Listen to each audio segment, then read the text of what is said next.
Hello, folks, and welcome to a new insane story. I covered this somewhat a few weeks ago. It is about Sandra Hemme, who, after 43 years in prison, a Missouri appellate court found her, by clear and convincing evidence, factually innocent of the crime of murder. The Attorney General of Missouri seems to disagree. He wants them to review it again and, as an alternative, keep her in prison because reasons? Seriously, folks, this should piss you folks off.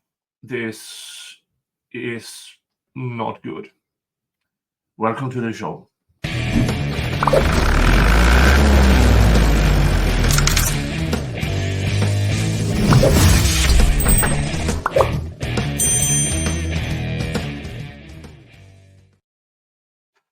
All right, here we go from Associated Press. Kansas City, Missouri. An appellate court has ordered the release of a Missouri woman whose murder conviction was overturned after she served 43 years in prison. But the state attorney general is still trying to keep her behind bars as the case is reviewed. Monday's ruling by a panel of appeals court judges comes after a judge ruled that Sandra Hemme's attorney has established clear and convincing evidence of actual innocence. Judge Ryan Horseman said on June 14th that she must be freed within 30 days unless prosecutors decide to retry her.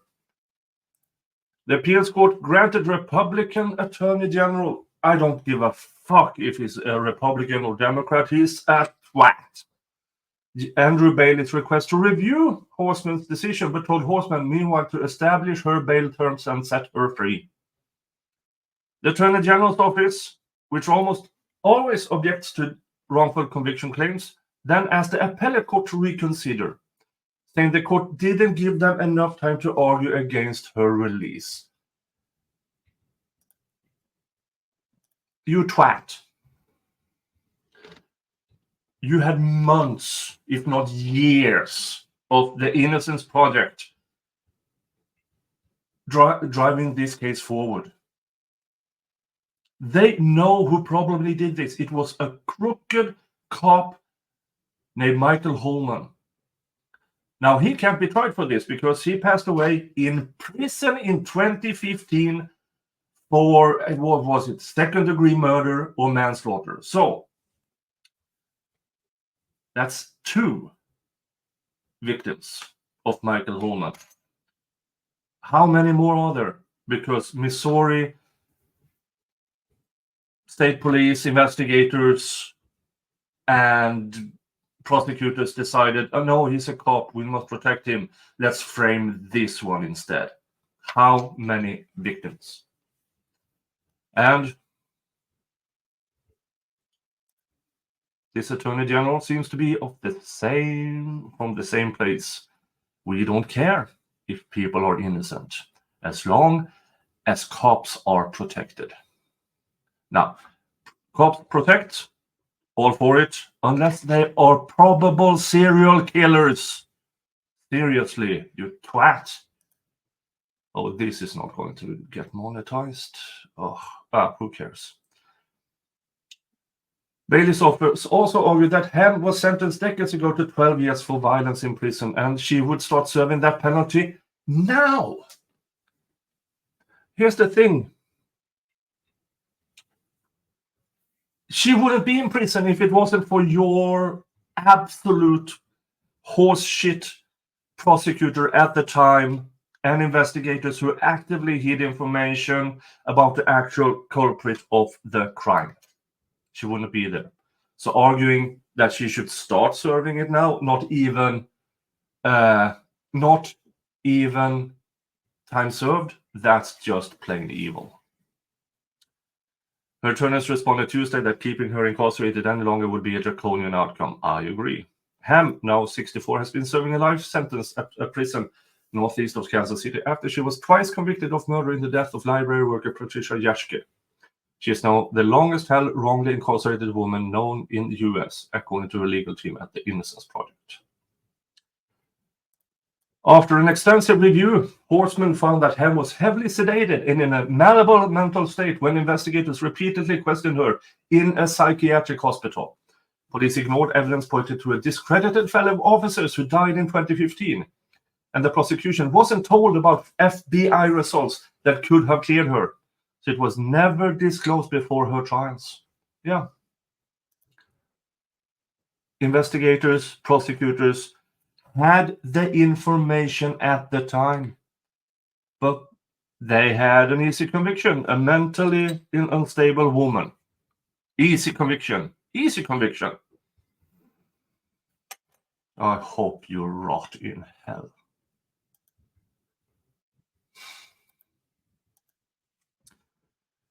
The prosecutors at the trial agreed 4 decades later that nothing linked her to the crime other than her confession, which followed multiple contradictory statements, the judge noted. So, the prosecutor, is still alive? Well, pray to your Lord that he accepts your apology.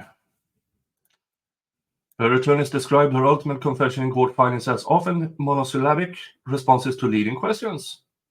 Quote, she is the victim of a manifest injustice, Horstman concluded in his 118-page ruling. Quote, this court finds that the totality of the evidence supports a finding of actual innocence.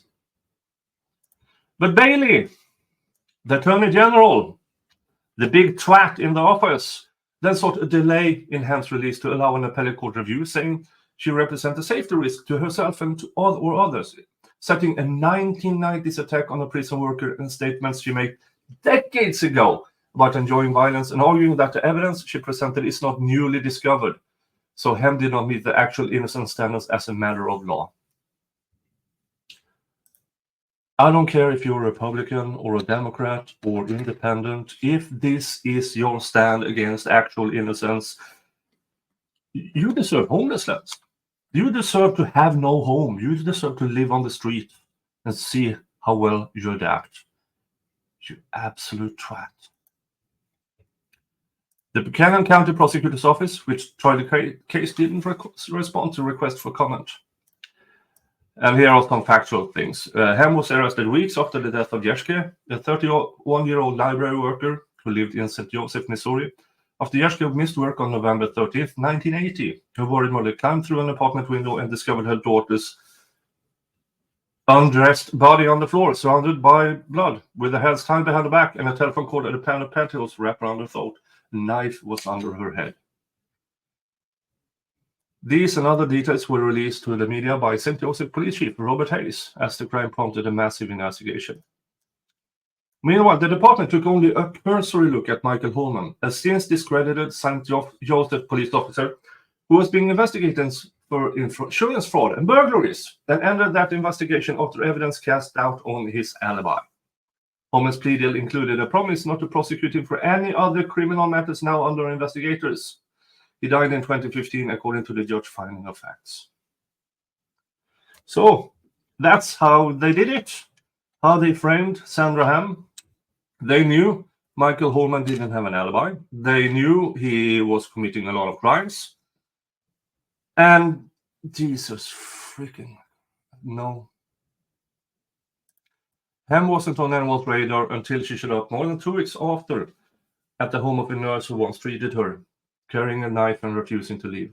Police took her back to St. Joseph Hospital, the latest in a string of hospitalizations that began when she started hearing voices at the age of 12, and she was heavily sedated. It turned out that Hemme had been discharged from the hospital and hitchhiked out of town hours before Jaschke was last seen alive. Yeah, she was nowhere near. She showed up that evening at her parents' home, more than 100 miles to the east. Police interviewed the initial driver who provided her alibi, but this wasn't shared with the jury, the judge found. She had an actual alibi. How many people in St. Joseph surrounding by the prosecutors at the time have they done this to? How many innocent people are in prison because prosecutor fucktwat decided he wanted easier cases, protect crooked cops? How many people have died in prison, innocent, because of that prosecutor and those investigators? Police also didn't share key evidence pointing to their fellow officer, even though his pickup truck was seen outside the victim's apartment. He tried to use her credit card, and her earrings were found in his home. Seriously, how much more evidence do you need? I mean, you can have tunnel vision, but seriously, they found he was there at the time of the murder. He tried to use her credit card. He had her belongings in his home. That's no longer tunnel vision. That is being an actual moron or plain evil. Oh God, this won't be. Oh, I don't believe in editing that much unless it's a very, very long, awkward pause because I can't find the words. I don't care. I'm pissed off. When Holman couldn't be ruled out at the source of a palm print detective on the TV antenna cable found next to the victim's body, the FBI asked for clearer prints. Police, however, didn't follow up. An FBI report also found that the hair found on the victim's bedsheet had microscopic characteristics similar to Holman's head hair samples, and he could not be eliminated as the source. Jurors never heard these details because the police never shared them with the prosecutors, the judge found. I don't believe that. I believe the prosecutor always knew. But it is easier to convict a mentally ill woman than admit that you have a crooked and possibly serial killer cop in your ranks. The judge also noted how police have showed Hemme crime scene photos and other details that a prosecutor lately falsely told jurors only the killer would know. Chief Hayes, who died in 2010 after serving time for involuntary manslaughter. Oh, no, I got that wrong. So this Holman guy didn't die in prison. It was the chief. Well, it's a tag team killer duo in the police office. I don't know. I don't care. They are both dead and good for them. Also was unusually involved. The judge noted participating in questioning of the victim's father as he described buying his daughter a pair of golden horseshoe earrings. Those earrings was found in Holman's home is another fact the jury never heard. That's it from that story. Yeah, I mean, what else do you need to hear to be equally? I mean, Sandra Hemme. I don't care if what she did in prison. She should never have been in there. Never. Because crooked cops, killer cop, was protected. And now the Attorney General of Missouri, Mr. Fucktwat, what's his name again? Andrew Baily. Oh, please review it again. No, when somebody's factually innocent, you let them go. That's all. That's the moral thing to do. That's the judiciary correct thing to do. Don't be a twat, Andrew Baily. Don't be a twat. It's not hard to be a good person, Mr. Baily. All you have to do is not being a twat.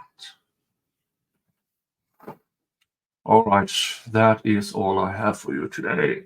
Hug your family, folks. Unless your family is crap, then screw them and give your love to the people who deserve it. Until next time, bye-bye.